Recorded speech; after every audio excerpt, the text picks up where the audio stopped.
इस नारायण को देखकर, जिनके हाथों में शंख चक्र गदा और पद्म थे तथा वरमाला पहने हुए थे, स्तुति करने लगे। हे भगवान, आप अत्यंत शक्ति से संपन्न हैं, मन तथा वाणी भी आपको नहीं पा सकती। आपका आदि मध्य अंत नहीं है। निर्गुण स्वरूप सृष्टि के आदि व भूत व भक्तों के दुखों को नष्ट करने वाले हो, आपको मेरा नमस्कार है। नारद जी से इस प्रकार के श्रुति सुनकर विष्णु भगवान बोले, हे मुनि श्रेष्ठ, आपके मन में क्या है? आपका किस काम के लिए यहाँ आगमन हुआ है? निसंकोच होकर कहो। तब नारद मुनि बोले, मृत्यु लोक में सब मनुष्य जो अनेक योनियों में पैदा हुए हैं, अपने अपने कर्मों के द्वारा अनेक प्रकार के दुखों से दुखी हो रहे हैं। हे नाथ, मुझ पर दया रखते हो तो बतलाइए कि उन मनुष्यों के सब दुख थोड़े से ही व्रत में कैसे दूर हो सकते हैं। श्री भगवान जी बोले, हे नारद, मनुष्यों की भलाई के लिए तुमने बहुत अच्छी बात पूछी है। जिस काम के करने से मनुष्य मोह से छूट जाता है, वह मैं कहता हूँ, सुनो। बहुत पुण्य देने वाला स्वर्ग तथा मृत्युलोक दोनों में दुर्लभ एक उत्तम व्रत है। आज मैं प्रेमवश होकर तुमसे कहता हूँ, सत्यनारायण भगवान का यह व्रत अच्छी तरह विधि पूर्वक करके मनुष्य आयु प्रति यहाँ सुख भोग कर मरने पर मोक्ष को प्राप्त होता है। श्री भगवान के वचन सुनकर नारद मुनि बोले कि उस व्रत का क्या फल है, क्या विधान है और किसने यह व्रत किया है और किस दिन यह व्रत करना चाहिए, विस्तार से कहिए। भगवान बोले, दुख शोक आदि को दूर करने वाला, धन्य धान्य को बढ़ाने वाला, सौभाग्य तथा संतान को देने वाला यह व्रत सब स्थानों पर विजय करने वाला है। भक्ति और श्रद्धा के साथ किसी भी दिन मनुष्य श्री सत्यनारायण भगवान के प्रातः एवं सायंकाल के समय बंधु और बांधवों के साथ धर्म परायण होकर पूजा करें। भक्ति भाव से नैवेद्य केले का फल, घी, दूध और गेहूं का चूर्ण सवाई लेवे। गेहूं के अभाव में साठी का चूर्ण, शक्कर तथा गुड़ ले और सब भक्षण योग्य पदार्थ जमा करके भगवान को अर्पण कर देवे तथा बंधु बांधवों सहित ब्राह्मणों को भोजन करावे। प्रसाद स्वयं भोजन करे। नित्य गीत आदि का आचरण करते हुए समय सत्यनारायण भगवान का स्मरण करते हुए समय व्यतीत करे। इस तरह व्रत करने पर मनुष्यों की इच्छा निश्चय ही पूरी होती है। विशेषकर कली काल में भूमि पर यही एक मोक्ष का सरल उपाय है। प्रेम से बोलिए सत्यनारायण भगवान की जय, लक्ष्मी नारायण भगवान की जय। नारायण नारायण नारायण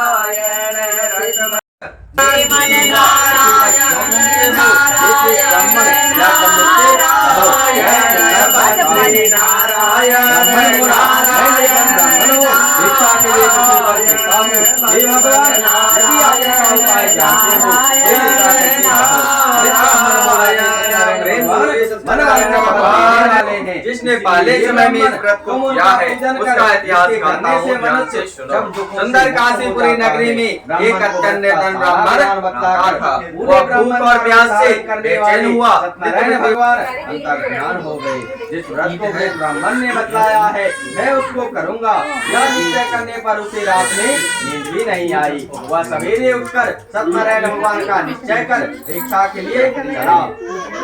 उसको उस दिन भिक्षा में बहुत सा धन मिला, जिससे बंधु बांधवों के साथ उसने सत्यनारायण भगवान का व्रत किया, जिसके करने से वह ब्राह्मण सब दुखों से छुटकर अनेक प्रकार के संपत्तियों से युक्त हुआ। उस समय से वह ब्राह्मण हर मास श्री सत्यनारायण भगवान का व्रत व पूजन करने लगा। इस तरह सत्यनारायण भगवान के व्रत को जो करेगा वह मनुष्य सब दुखों से छूट जाएगा। इस तरह नारद जी से नारायण का कहा हुआ यह व्रत मैंने तुमसे कहा है। हे विप्र, और क्या कहूँ। ऋषि बोले, हे मुनीश्वर, बैठे रहो, अभी तेरी मम्मी आ जाएगी। इस ब्राह्मण से सुनकर नहीं जा रही तेरी मम्मी, क्या है पूछ है अपनी मम्मी का। इसके लिए हमारे मन में श्रद्धा है। सूत जी बोले, हे मुनियों, जिसने इस व्रत को किया है वह सब सुनो। एक समय एक ब्राह्मण धन और ऐश्वर्य के अनुसार बंधु बांधवों के साथ व्रत करने को तैयार हुआ। उसी समय एक लकड़ी बेचने वाला बूढ़ा आदमी आया। बाहर लकड़ियों को रखकर ब्राह्मण के मकान में गया। प्यास से दुखी लकड़हारा उनको व्रत करते देखकर नमस्कार करके कहने लगा कि आप यह क्या कर रहे हैं और इसके करने से क्या फल मिलता है, कृपया करके मुझे कहो। तब ब्राह्मण ने कहा, सब मनोकामनाओं को पूरा करने वाला या महाशक्तिवान सत्यनारायण भगवान का व्रत व पूजन किया जा रहा है। इसकी ही कृपा से मेरे यहाँ धन्य दान आदि में वृद्धि हुई है। ब्राह्मण से इस व्रत के बारे में जानकर लकड़हारा बहुत प्रसन्न हुआ। चरणामृत ले और प्रसाद खाने के बाद अपने घर को गया। लकड़हारे ने अपने मन में इस प्रकार का संकल्प किया कि आज नगर में लकड़ी बेचने से जो धन मिलेगा उसी से सत्यनारायण देव का उत्तम व्रत करूंगा। यह मन में विचार कर वह बूढ़ा आदमी लकड़ियां अपने सिर पर रखकर जिस नगर में धनवान लोग रहते थे वह ऐसे सुंदर नगर को गया। उस रोज वहां उन लकड़ियों के दाम पहले दिनों से चौगुना मिला। तब वह बूढ़ा लकड़हारा दाम ले और अति प्रसन्न होकर पक्के केले की फुली, शक्कर, घी, दूध, दही और गेहूं के आटा इत्यादि सत्यनारायण भगवान के व्रत की कुल सामग्रियां लेकर अपने घर को गई। फिर उसने अपने भाइयों को बुलाकर विधि विधान के साथ श्री सत्यनारायण भगवान का पूजन और व्रत किया। उस व्रत के प्रभाव से वह बूढ़ा लकड़हारा धन पुत्र आदि से युक्त हो संसार के समस्त सुख भोग कर मरने पर वैकुंठ धाम को चला गया। प्रेम से बोले सत्यनारायण भगवान की जय, लक्ष्मी नारायण भगवान की जय। भज मन नारायण नारायण नारायण, लक्ष्मी नारायण नारायण नारायण, भज मन नारायण नारायण नारायण, भद्री नारायण नारायण नारायण, भज मन नारायण नारायण नारायण। सत्यनारायण भगवान की जय। सूत जी बोले, हे श्रेष्ठ मुनियों, अब आगे की कथा कहता हूँ, सुनो। पहले सुनने उनका राजा ओम समानाय स्वाहा, ओम धर्मंतरे स्वाहा, गरीबों को धन की जय। के समान मुखवाली सती और साध्वी थी। भद्रशिला नदी के तट पर उन दोनों ने श्री सत्यनारायण भगवान का व्रत किया। उस समय वहाँ एक साधु वैश्य आया। उसके पास व्यापार के लिए बहुत सा धन था। वह नाव को किनारे पर ठहराकर राजा के पास गया और राजा को व्रत करते देखकर विनय के साथ पूछने लगा, हे राजन, भक्ति युक्त चिंतन से आप यह क्या कर रहे हैं? मेरी सुनने की अपने बातों के साथ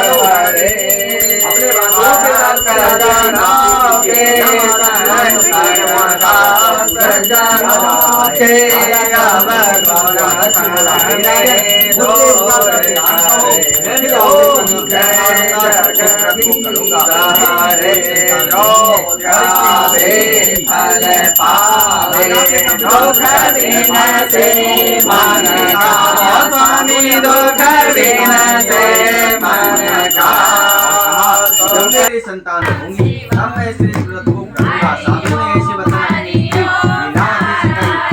उसके स्त्री लीलावती के साथ आनंदित होकर संसारिक धर्म में प्रवृत्त होकर सत्यनारायण भगवान की कृपा से गर्भवती हो गई तथा 10वें महीने में उसने एक सुंदर कन्या का जन्म दिया। फिर दोनों इस तरह बनने लगी जैसे शुक्ल का चंद्रमा बढ़ता है। कन्या का नाम कलावती रखा गया।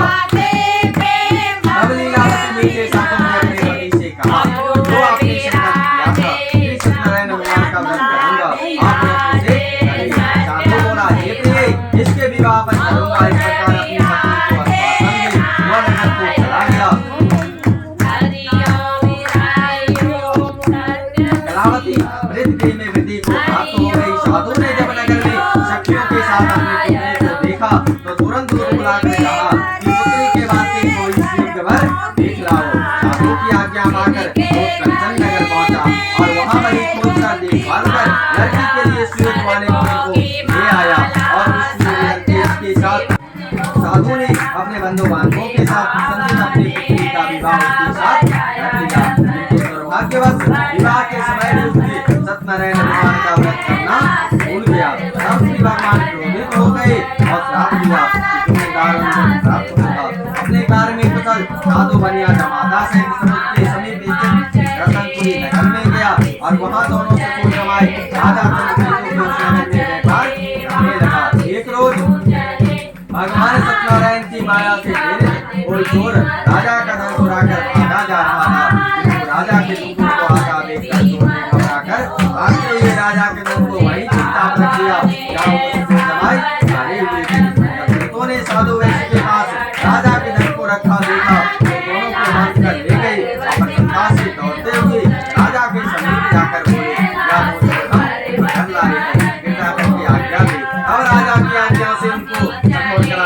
जान दिया गया और उनका सावधान भी लिया गया।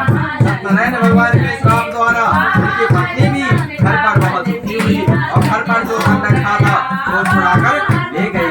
शारीरिक व मानसिक पीड़ा तथा भूख प्यास से अतिग्रस्त हो अन्न की चिंता में कलावती एक ब्राह्मण के घर गई। वहाँ उसने सत्यनारायण भगवान का व्रत होते देखा, फिर कथा सुनी तथा प्रसाद ग्रहण कर रात को घर आई। माता ने कलावती से कहा, हे पुत्री, अब तक तुम कहाँ रही व तेरे मन में क्या है? कलावती बोली, हे माता, एक ब्राह्मण के घर श्री सत्यनारायण भगवान का व्रत देखा है।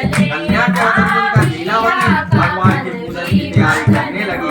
लीलावती ने परिवार और बंधुओं सहित श्री सत्यनारायण भगवान का पूजन किया और वर मांगा कि मेरे पति और दामाद शीघ्र आ जावे। साथ ही प्रार्थना की, हम सबका अपराध क्षमा करो। सत्यनारायण भगवान इस व्रत से संतुष्ट हो गए और राजा धर्मकेतु को सौंपने दर्शन देकर कहा, हे राजन, दोनों वैश्यों को प्रातः ही छोड़ दो और उनका शब्दन जो तुमने ग्रहण किया है दे दो, नहीं तो तेरा धन राज्य पुत्रादि सब नष्ट कर दूंगा। राजा से ऐसे वचन कहकर भगवान अंतर्ध्यान हो गई। राजा का राजा चंद्रकेतु ने सभा में अपना शब्द चुकाया। फिर दोनों बालिक पुत्र को कैसे होकर सभा में बुलाया और उन्होंने आगे ही राजा को नमस्कार किया। राजा नीचे वचनों से बोला, हे महानुभावों, आदिवासी से कहकर दुख प्राप्त हुआ है, अपने कोई है नहीं है। ऐसा कहकर राजा ने उनको नए नए वस्त्र भोजन कराए तथा उनका जितना धन लिया था उनसे 2 गुना धन देकर आदर सहित विदा किया। दोनों ने अपने घर को चल दिए। प्रेम से बोलिए सत्यनारायण भगवान की जय। सत्यनारायण भगवान की जय। कृष्ण भगवान की जय। नारायण नारायण नारायण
नमस्कार करके बोला, हे भगवान, आपकी माया से मोहित ब्रह्मा आदि भी आपके रूप को नहीं जानते। अब मैं ज्ञानी कैसे जान सकता हूँ?